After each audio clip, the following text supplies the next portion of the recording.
নমস্কার বন্ধুরা, আজ কলকাতা হাইকোর্টে 2014 ওএমআর সংক্রান্ত যে মামলাটি দায়ের করা হয়েছিল সেই মামলার ফাইনাল শুনানি হতে চলেছে।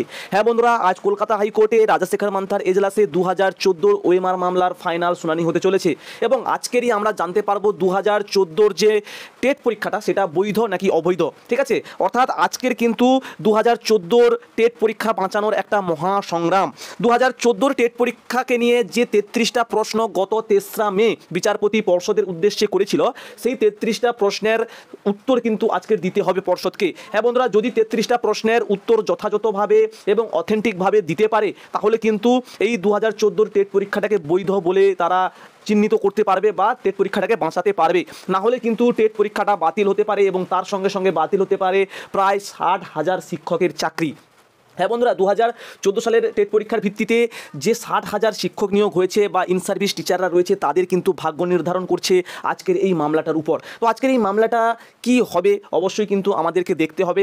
আর এই মামলাটির উপর 33টা যে প্রশ্ন, সেই 33টা প্রশ্ন নিয়ে কিন্তু আমি গত ভিডিওতে আলোচনা করেছিলাম। তো সেই 33টা প্রশ্নের মধ্যে সবথেকে গুরুত্বপূর্ণ যে প্রশ্নগুলি তার মধ্যে হচ্ছে যে এই যে 2014 সালে টেট পরীক্ষাটা হয়েছিল, তো তাদের মধ্য থেকে কারা বৈধ কারা অবৈধ সেটা চিহ্নিত করা যাবে কিনা। ঠিক আছে, তা ওএমআরগুলো কোথায় রয়েছে, তারপর হচ্ছে এস বসু অ্যান্ড কোম্পানিকে যে দেওয়া হয়েছিল তার নথি কোথায়, সমস্ত রকম কিন্তু জিজ্ঞাসাবাদ করা হয়েছে এবং সেই প্রশ্নগুলিকে অথেন্টিকভাবে কিন্তু উত্তর দিতে হবে পর্ষদকে। আর যদি না দিতে পারে তাহলে কিন্তু হয়তো এই যে 2014 টেট পরীক্ষা সেটা কিন্তু পুরোপুরিভাবে বাতিল হবে। তো বন্ধুরা, আজকের এই 2014 ওএমআর মামলাটি লিস্টেড হয়েছে 8 নম্বর সিরিয়ালে, কোর্ট নম্বর 13তে, বিচারপতি রাজাশেখর মান্থার এজলাসে। তো আজকের এই মামলা থেকে কিন্তু আমরা খুবই গুরুত্বপূর্ণ কিছু বিষয় জানতে পারবো। তো অবশ্যই চ্যানেলে চোখ রাখবে, চ্যানেলটিকে সাবস্ক্রাইব করে পাশে থাকবে বিস্তারিত আপডেট পাওয়ার জন্য।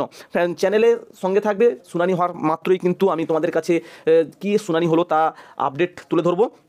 তো আজকেরই কিন্তু মোটামুটি মরণ বাঁচন লড়াই। ঠিক আছে, পর্ষদ কি বলে তার উপর কিন্তু ডিপেন্ড করবে 2014 টেট পরীক্ষা। তো বন্ধুরা, তোমাদেরকে ডেলি কজ লিস্টে দেখিয়ে দিচ্ছি। দেখো, তোমরা দেখতে পাচ্ছ কলকাতা হাইকোর্টের official website in the high court of Calcutta. তো এখানে তারিখটা দেখতে পাচ্ছ 2রা জুন 2024, কোর্ট নম্বর 13। ঠিক আছে, সিঙ্গেল বেঞ্চ, বিচারপতি রাজাশেখর মান্থা।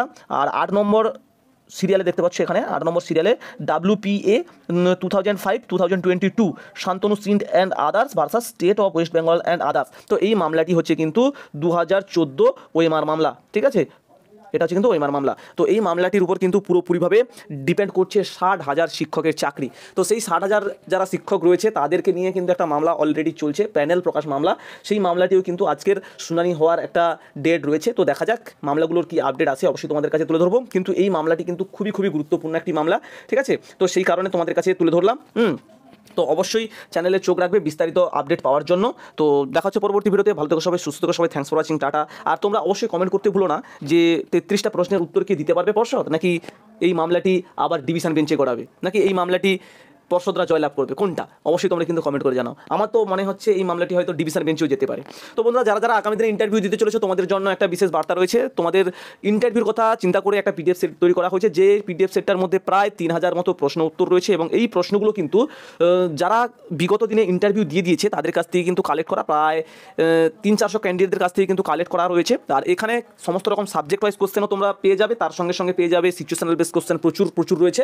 তো এই প্রশ্নগুলো কিন্তু খুবই গুরুত্বপূর্ণ, কেননা তাদেরকে যেহেতু জিজ্ঞাসা করা হয়েছে। ঠিক আছে, তো তোমাদেরকেও কিন্তু অনুরূপভাবে জিজ্ঞাসা করা হবে। আর এরকম পিডিএফ সেটটা কিন্তু অত্যন্ত জরুরি। আর কেননা তোমাদের কিন্তু আর কোনো রকম মানে বিষয় আর পড়তে হবে না এই পিডিএফ সেটটা যদি তোমরা পারচেস করে পড়াটা শুরু করে দাও। তার সঙ্গে সঙ্গে বলে রাখি, 2020 সেশনে অনেক ক্যান্ডিডেট কিন্তু এই পিডিএফ সেটটা পারচেস করেছে এবং তারা হুবহু কমন পেয়েছে। ক্লিয়ার? তো অবশ্যই পারচেস করে পড়াটা শুরু করে দাও। আর যদি তোমরা পারচেস করতে চাও, এই যে নাম্বারটা দেখতে পাচ্ছ, নাম্বার যোগাযোগ করো, মূল্যটা মাত্র 399 টাকা। তো দেখা হচ্ছে পরবর্তী ভিডিওতে, সঙ্গে থাকো।